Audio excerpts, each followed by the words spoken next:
And as he came out of the temple, one of his disciples said to him, "Look, teacher, what wonderful stones and what wonderful buildings."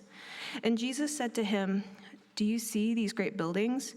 There will not be left here one stone upon another that will not be thrown down." And as he sat on the Mount of Olives opposite the temple, Peter and James and John and Andrew asked him privately, "Tell us, when will these things be? And what will be the sign when all these things are about to be accomplished?"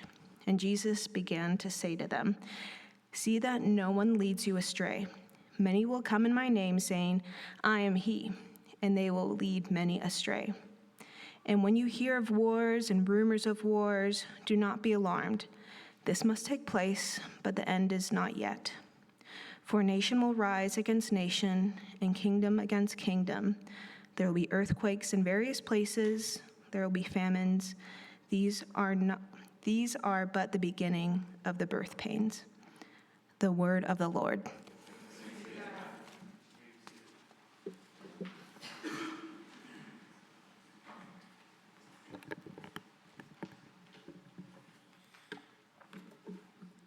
Would you pray with me?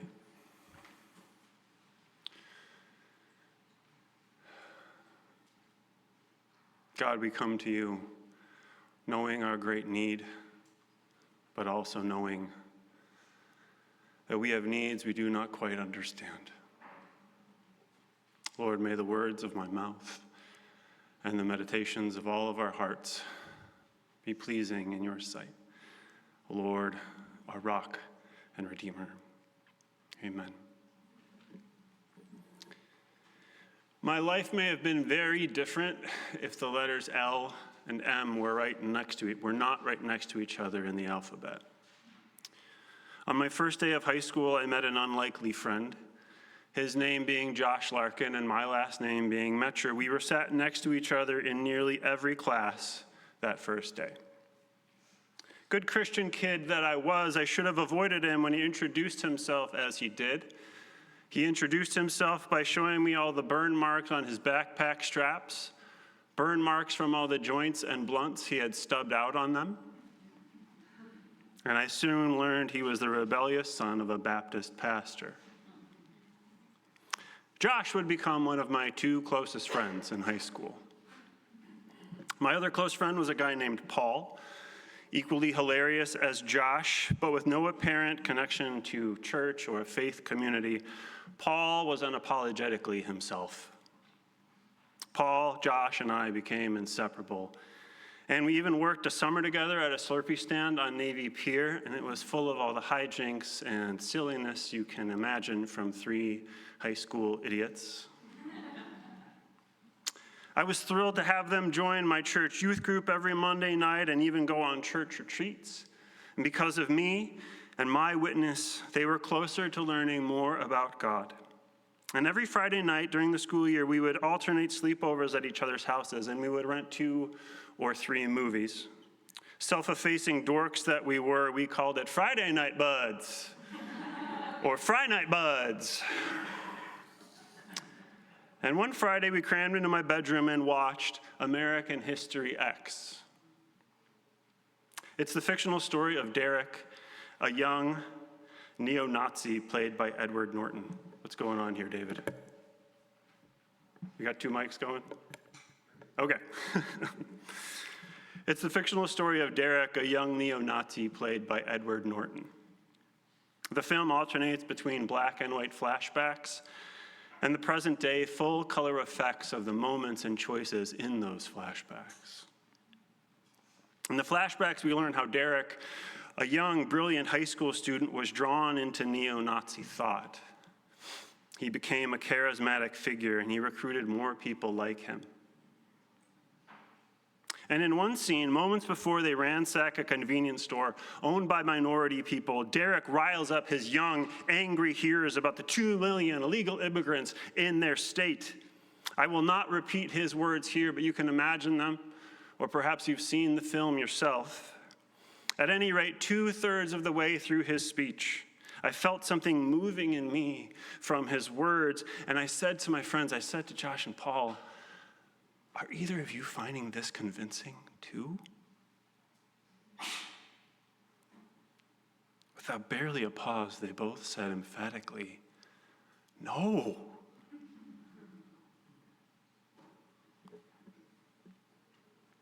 At that moment, which I've reflected on many times, that moment was one of many hard but gracious revelations throughout my life.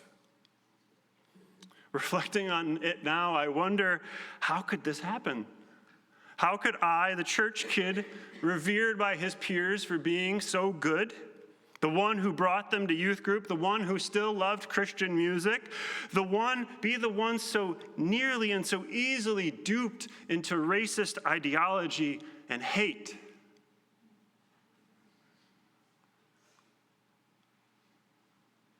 Cinematically even, how could I not see that this speech was the antithesis of the filmmaker's point? What did I feel moving in me as I listened to these words, and why? How could I not see that it was vile, racist propaganda? And it's tempting to just scapegoat the church of my childhood, to rail against the evangelical church's hyperfixation with individual behavior and sin, all the while missing or dismissing the sinful systems that sinful people create. It's tempting to blame all the apologetics training and all the self-righteous assurances that we had it all figured out, assurances that blinded me to gaping blind spots. I could point to the lack of critical conversations around race and power in my church and in my family or in my school. But while all of this is not unrelated to the how or the why of how this could happen, the root reason is a much more obvious truth, one that we must always keep in the forefront of our minds. I was attracted to the power and charisma of this character. His rhetoric scratched the nagging human itch to assert power and dominance. I confess to you, I am human, and therefore I feel the lure toward power to achieve my felt goals. The simple no of my two friends did not reveal this in its entirety. Many revelations would follow, giving me a truer understanding of myself and my perspective, a truer understanding of the world and the church, and most importantly, a truer understanding of who Jesus is. For so long, I reflected on that story with shame. But now I regard it positively as one of many road to Damascus moments in my life. Have you had these sacred moments or experiences? Graceful moments where you were helped to see how you see? These are apocalyptic moments in the literal sense of the word. Revealing moments where a veil or a lens is removed and you begin to truly see or see more truly. And Mark 13 is apocalyptic in both senses of the term. It is foreboding. It is dark. Earthquakes, war, famine, classic images from Daniel and eventually Revelations. But like all apocalyptic writing, Jesus uses these apocalyptic, foreboding images in the second, more literal sense of the word, to be revealing, to reveal a truer reality, and ultimately to encourage the listeners to endure the hardship and not forsake God's call. This chapter begins with Jesus speaking words that would have been scandalous and blasphemous to his hearers. He and his disciples are leaving the temple, and one of his disciples can't help but gawk at the impressive size of the temple. Look at the size of these buildings and stones, Jesus. Wowie zowie. Jesus hears this, And as we heard from Pastor Alicia last week, Jesus having just indicted the temple authorities and how they have misunderstood the mission of the temple, Jesus cannot help himself. Do you see these great buildings of stacked stone? Do you see this ornate, impressive temple? Not one stone will remain stacked. All will be thrown down. If Jesus had said that in the temple that day, it probably would have got him killed, and eventually it did. The temple in Jesus' day was one of the most impressive places of worship in the ancient world. It was a great source of pride for the beleaguered Jewish people. Solomon's temple had been destroyed by Babylon when Israel was exiled. And when they returned, the new temple was a tiny, slapdash reflection of itself. And once Israel was allowed to become a semi-autonomous state under King Herod, who was a vassal of Rome, Herod began a great building campaign all across ancient Palestine. He added massive structures and courts to the temple, as well as palaces for himself. The temple stones were massive and textured with sculptures. Many were covered with gold leaf and other ornate stones. Herod built the temple to impress foreign dignitaries. And as we heard last week, people gave to the temple, including impoverished widows, to maintain and adorn the temple further. The temple was a fixture of Jewish life, the hub of sacrifice and worship, and it was said to house the presence of Yahweh. And yet, according to Jesus, it had lost its true calling. The temple had become an idol to many, an insular system precipitating its own existence with streams of money going inward, rather than a fountainhead meant to water and irrigate the land with goodness and care for all people. This place that was so revered was the ire of much of what Jesus preached toward the end of his life. Earlier in Mark's gospel, Jesus goes to get fruit from the fig tree, and the tree is leafy, but it has no figs. And in what seems like disproportionate pouting, Jesus curses the fig tree. And then he proceeds to the temple and he clashes with the authorities there. And when he and his disciples return to their camp, they find that same fig tree withered and dead. The subtle point being, the temple, though ornate and covered with gold leaf, is not bearing fruit or doing what it should. To a nation and a people that had endured so much war and oppression, this massive, ornate temple was their pride and joy. And here Jesus rails against it, even predicts its destruction, so it's no wonder he got himself killed. But he was right. The temple, made of massive stones that no one thought could be moved, is destroyed to its foundations in the year 70 AD. Who destroyed it? Well, technically, if you don't want to dig too deep, the Roman army did. But the real culprit and cause is more complex and ultimately more revealing. Under Roman occupation, the Jewish people grew frustrated. Within the temple, they were forced to sacrifice to the Roman emperor. And the Jewish people were divided. There were many factions with varied ideas of how to regain their independence and restore the purity of the temple. There were many skirmishes with the Roman authorities. But the breaking point came for most in the year 66.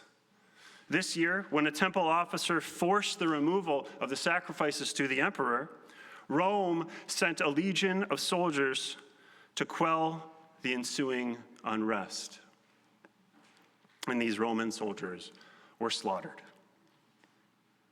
And thus began the 4-year Jewish war. There was infighting among the Jewish people. Some, like the Zealots, slaughtered their kinspeople instead of fighting Rome.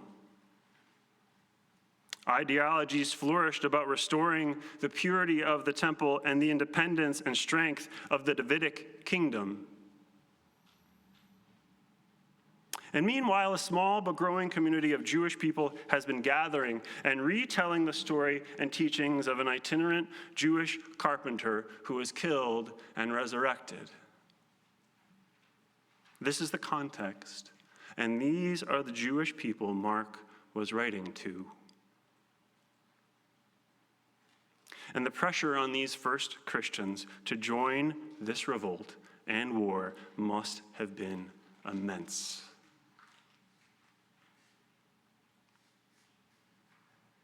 Here in Mark's 13th chapter, Jesus is encouraging them not to break under the pressure. And eventually, Rome sends a massive army to Jerusalem to crush the revolt. And these disparate groups unite and they fight like lions, but it was too late. In their campaign to restore the purity of the temple, it catches fire. And though it was revered by surrounding nations as a marvel of beauty, the Roman army is ordered to raze the sprawling temple to the ground in the summer of 70 AD. Nearly every stone was knocked down. So who destroyed the temple? By taking up arms and making temple purity and their nation's glorious restoration their end and goal, these disparate factions brought about the destruction of the very thing they hoped to save. How could this happen? How could God's people, the ones given the law, the ones with whom God had made so many promises, the ones who should have had it all figured out, slide into such a tragic scenario? I believe the root reason is found in what I confessed to you already. To be human. To be human without an alternative mode of being is to long for power and dominance.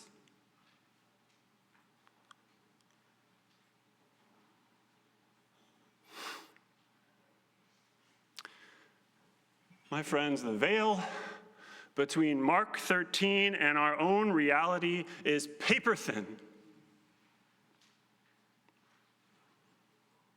I did not begin the week with this in mind, but it became more apparent each day, and the veil was removed, and I could not unsee it. And I say the following to you confessionally, honestly, and I hope humbly. In their quest to restore what they believe is the pure and historic Christian America, guided by the unchecked sinful human longing for power and dominance, Christian nationalist ideology and political maneuvering has precipitated the destruction of the church here in America.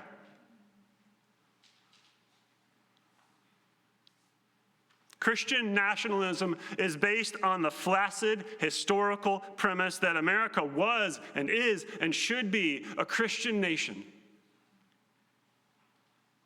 Christian nationalism makes a vaporous theological case that America is Israel, that America is a chosen nation.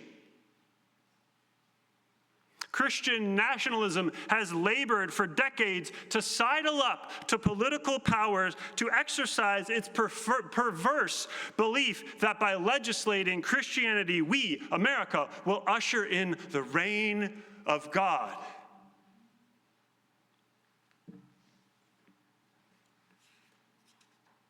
Much like those who precipitated the destruction of the temple by sidling up to political power and making Christian purity and their nation's glorious restoration their end goal, Christian nationalism is bringing about the destruction of the very thing they believe they are saving.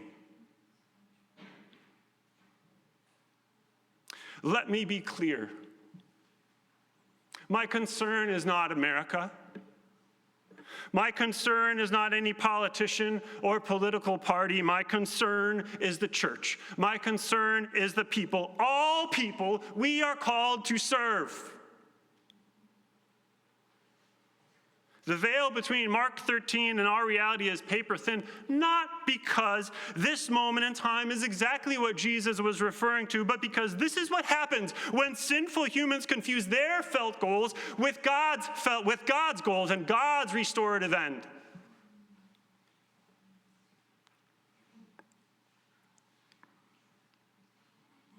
Inevitably, we will continue to hear one word repeated ad nauseum these days. Unprecedented. This or that is unprecedented. But let no one deceive you. Let no one lead you astray, as Jesus says. The church, being lured to sidle up to power to achieve its felt goals and forsaking its true calling, is one of the most precedented, obvious, redundant, hackneyed, and predictable events one can witness. It has happened before. It will happen again. And it is happening now and has been happening in large swaths of the church here in America. It is happening in our own denomination. But this is not new.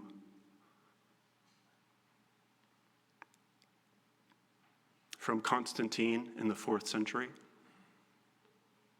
to the Crusades in the Middle Ages to Western expansion and the near eradication of native culture by U.S. missionaries,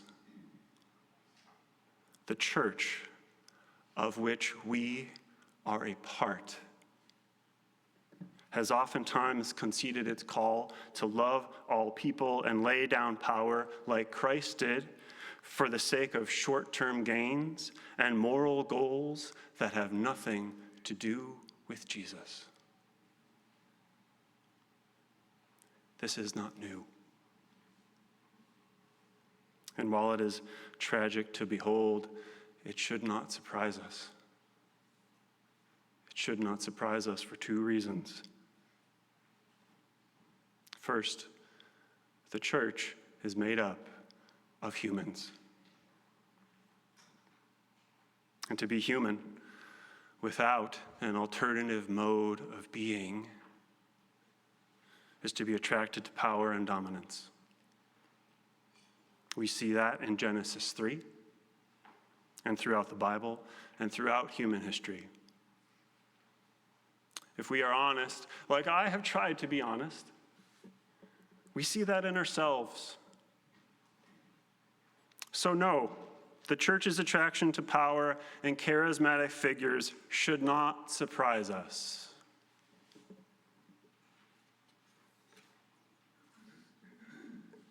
And second, the tendency to sidle up to power by the church to achieve felt goals and thus forsake a deeper call should not surprise us, because Jesus was pointing it out as it was happening.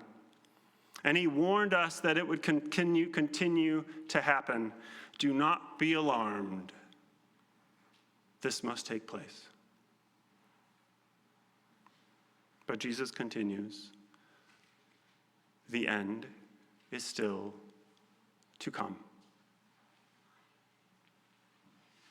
And I came to understand that phrase, the end, more positively this week. It was another mini revelation. I mean, the end sounds so ominous, especially alongside images of famine and war. The end sounds like the end of humanity. But the Greek word for end here is telos. Telos. And here I believe Jesus means it not as finality or cessation or the end of all things, but in a sense of God's ultimate goal for all things. Behold, I make all things new, as Jesus says at the end of Revelation. The end is good. The telos, God's telos, is good.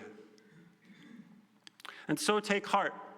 The unrest in the church because of the pervasive undercurrent of Christian nationalism is not God's restorative goal or telos. Whatever this is festering in the American church, this is not the end. Do not be alarmed. This must take place, Jesus says. This is what I have come to understand this week as the good news in a minor key. Tragic though it is, what we are seeing in much of the American church today confirms and reveals what Jesus imaged and sought to reveal for us centuries ago.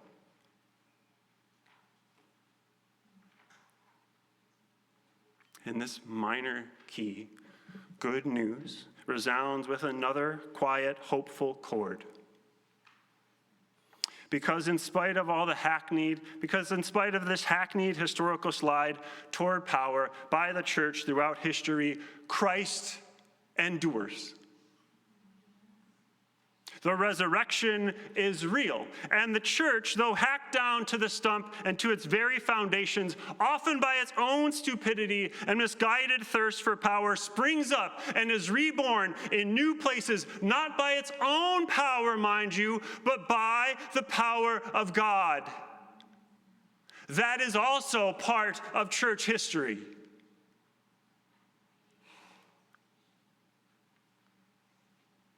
Allow those two chords to ring out for you these days. This is not surprising, and this is not the end.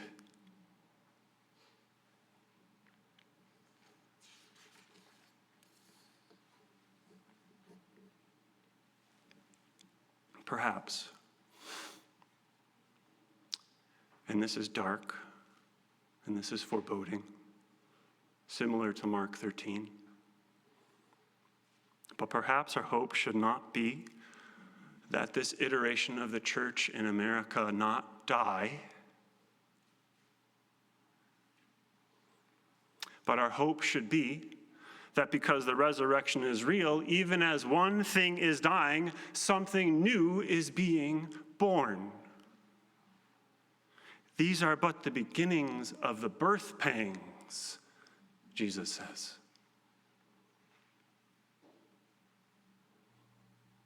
These days, perhaps you, like me, feel like Hannah at Shiloh, crying out to God for new life, mumbling speechless because you can't find the words, crying out to God to grace something that is new and living and good.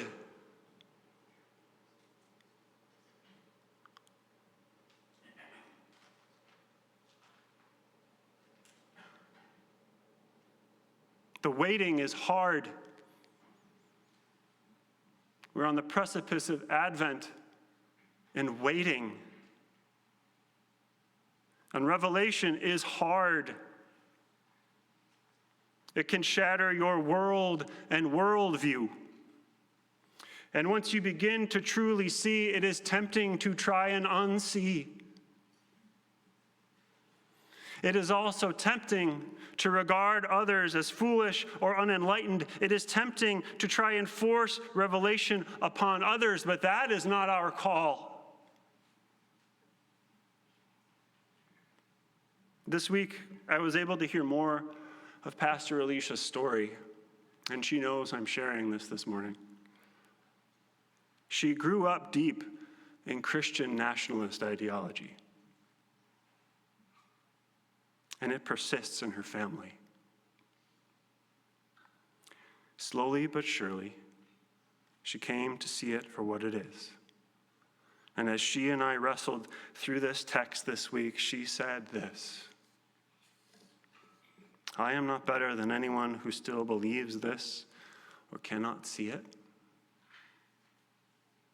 But through a series of graces, I have been given a new way of seeing power, seeing how I want it, and fighting against it.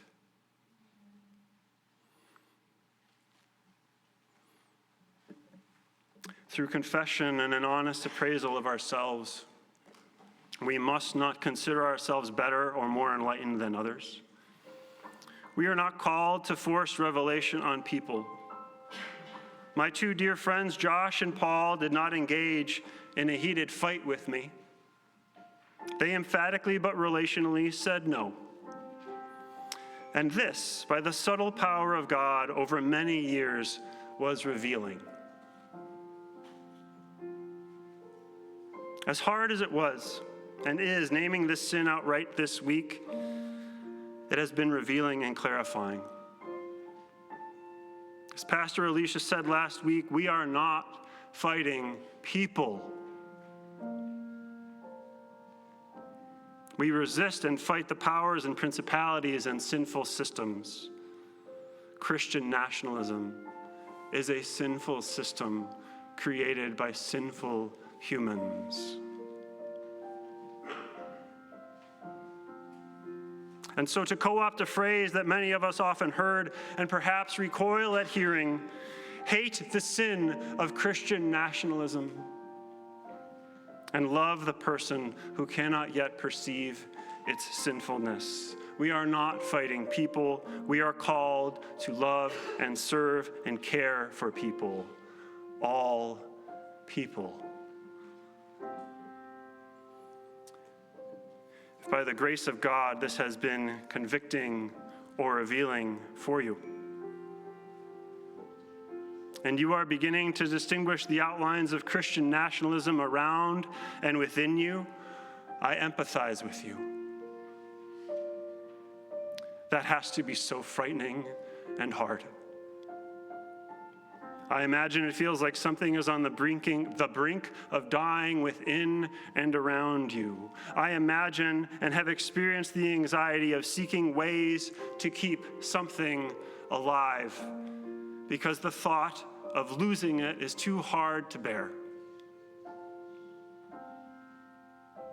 But this good news in a minor key is also for you. By the resurrection power of Jesus, even as one thing dies, another is being born. This is the hope Jesus sought to give his disciples. This is the hope we cling to these days. Our hope is not built on any political party, politician, or system. Our hope is not in the imagined purity and restoration of some bygone era. Our hope is not housed in banks or buildings of stone. Our hope is not fueled by bloodlust and the self-righteous hatred of people. Our hope is built on Jesus' blood and righteousness. Because no matter how many times we in the church create schemes to save ourselves and sidle up to power to achieve them and kill Jesus, Christ dies and Christ rises. Christ dies and Christ rises. Christ dies and Christ rises.